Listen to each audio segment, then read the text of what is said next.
গায়ে হলুদের দিনেই আমার কাজিনদের নিয়ে চলে গিয়েছিলাম আমার শ্বশুর বাড়িতে।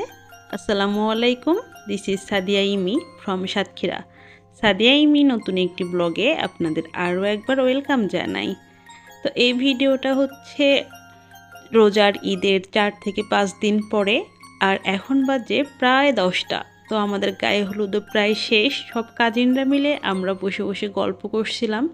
তো যেহেতু বললামই যে রোজার ঈদের বেশ কয়েক 4-5 দিন পরে, তো এই সময় আসলে হচ্ছে আমাদের যে অনুষ্ঠানের যে ডেকোরেশন বলেন বা যে ক্যামেরাম্যান বলেন, তখন কোনো কিছুই পাওয়া যাচ্ছিল না। তার কারণ হচ্ছে ওই সময় এতটাই বিয়ে হয়েছিল যে আমরা কোনো আর কি ক্যামেরাম্যান বলেন বা সেরকম সুন্দর করে সাজানোর জন্য যে ডেকোরেটরের লোক থাকে, ডেকোরেশনের কোনো লোকই আমরা আসলে খুঁজে পাই নাই। তো মানে যেটুকু পেয়েছি সেটুকু তো তারা করেই দিয়ে গেছেন, এর থেকে বেশি ওনারা আর করতে পারবেন না। তো আমার কাজিনরা আর কি সব মিলে আর বাকিটা রেডি করছে।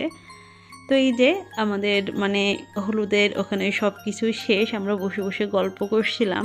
আর এখানে হচ্ছে আমাদের যে ভাবিরা থাকে, সেই ভাবিরা কালকের যে সব মশলাপাতি তারা ওনারাই নিজেরা সব হচ্ছে কাটাকুটি করছে, ওখানে আব্বুরা বসে সবাই গল্প করছে।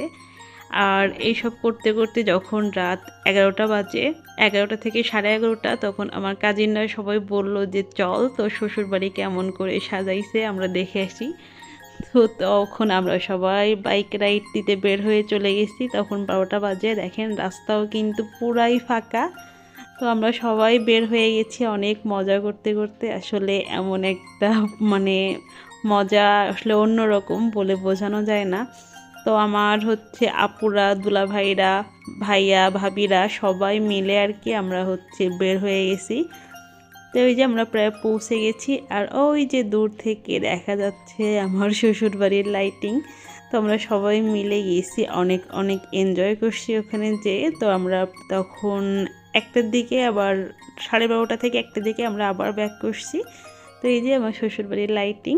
তো এখনও পর্যন্ত যারা আমার ভিডিওটি দেখছেন, ভালো লাগলে অবশ্যই লাইক কমেন্ট শেয়ার করবেন। যারা আমার ভিডিওটি ইউটিউব থেকে দেখছেন, অবশ্যই আমার চ্যানেলটি সাবস্ক্রাইব করে আমার পাশে থাকবেন। আল্লাহ হাফেজ, আসসালামু আলাইকুম।